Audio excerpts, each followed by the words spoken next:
صدر بائیڈن کی اسرائیل میں بیٹھ کر ایران پر حملے کی دھمکی۔ چین اور ایران کو کاؤنٹر کرنے کے لیے کواد کے بعد اب I2U2۔ اگلے ہفتے روسی صدر پیوٹن اور ترکی کے صدر طیب اردوان بیک وقت ایران کے دورے پر ہوں گے۔ پاکستان کہاں کھڑا ہے؟ پاکستان سے امریکہ کے بعد کیا سعودی عرب اور UAE بھی ڈو مور کا مطالبہ کرنے جا رہے ہیں؟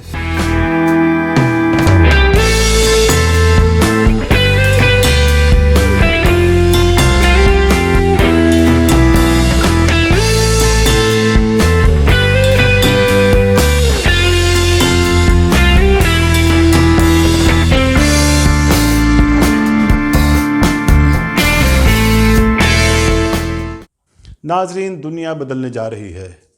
امریکن پریزیڈنٹ بائیڈن اس وقت اسرائیل میں موجود ہیں، جہاں ان کی اسرائیلی قیادت کے ساتھ میٹنگز ہونے کے ساتھ ساتھ ایک نیا الائنس جس کو I2U2 کا نام دیا گیا ہے، جس میں 2 I یعنی انڈیا اور اسرائیل اور 2 U یعنی USA اور UAE شامل ہیں۔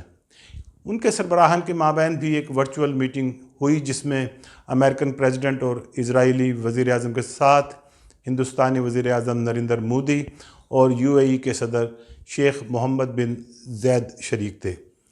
یہ کواد جس میں امریکہ، آسٹریلیا، جاپان اور ہندوستان شامل ہیں، اسی کی طرز پر ایک اور نیا الائنس بنایا گیا ہے۔ کواد کے بارے میں ہم جانتے ہیں کہ یہ چین کو انڈو پیسیفک ریجن میں کاؤنٹر کرنے کے لیے بنایا گیا تھا، جسے چائنا نے ایشین نیٹو کا نام بھی دیا تھا۔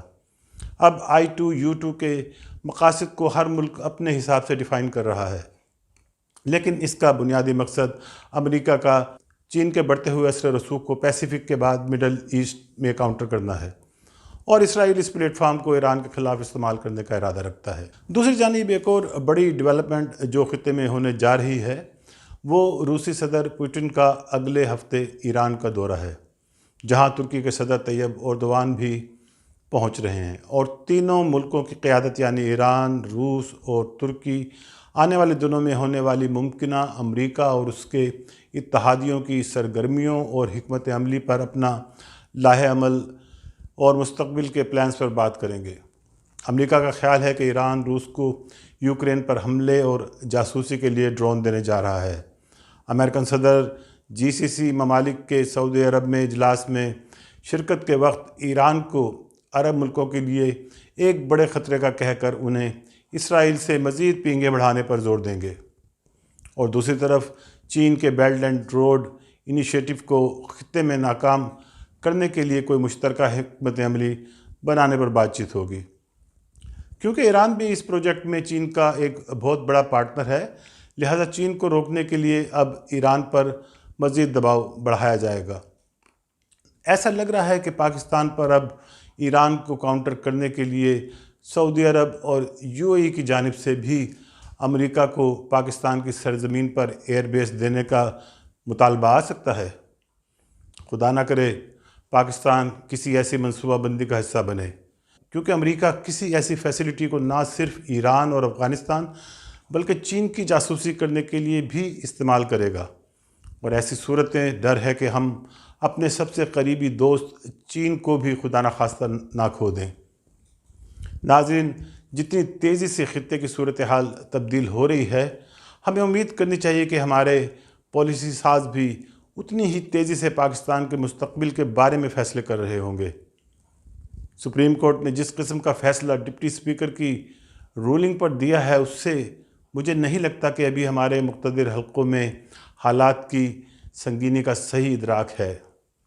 اب اگر پنجاب میں ضمنی الیکشن دھاندلی کے سبب نون لیگ جیت جاتی ہے تو ملک میں جس قسم کی انارکی پھیلے گی، وہ سوچ کر ہی روح کانپ جاتی ہے۔ سندھ میں اچانک پٹھانوں اور سندھیوں میں کشیدگی پھیل رہی ہے، جس کے پیچھے یقیناً ہمارے دشمن ہیں۔ بلوچستان میں بھی صورتحال بہت خراب ہے۔ آج ہی وہاں پاک آرمی کے ایک کرنل کو دہشت گردوں نے یرغمال بنانے کے بعد قتل کر دیا، اور ان کے کزن کو بھی اغوا کر کے اپنے ساتھ لے گئے ہیں۔ سعودی عرب، UAE اور چین سے لیے قرضوں میں ہم اپنے ایئرپورٹس اور موٹر ویز تک گروی رکھ چکے ہیں۔ IMF سے بھی امریکہ نے بہت ہی کڑی شرائط پر حکومت وقت سے معاہدہ کروایا ہوگا، جس کی تفصیلات ہم تک پتہ نہیں آ بھی سکیں گی یا نہیں۔ اس وقت مجھے تو ایک ہی حل سمجھ میں آ رہا ہے کہ ملک فوری طور پر فری اینڈ فیئر الیکشنز کی طرف چلا جائے، کیونکہ صحیح معنوں میں ایک عوامی حکومت ہی اس وقت ملک کی پھنسی کشتی کو منجھدار سے نکال سکتی ہے۔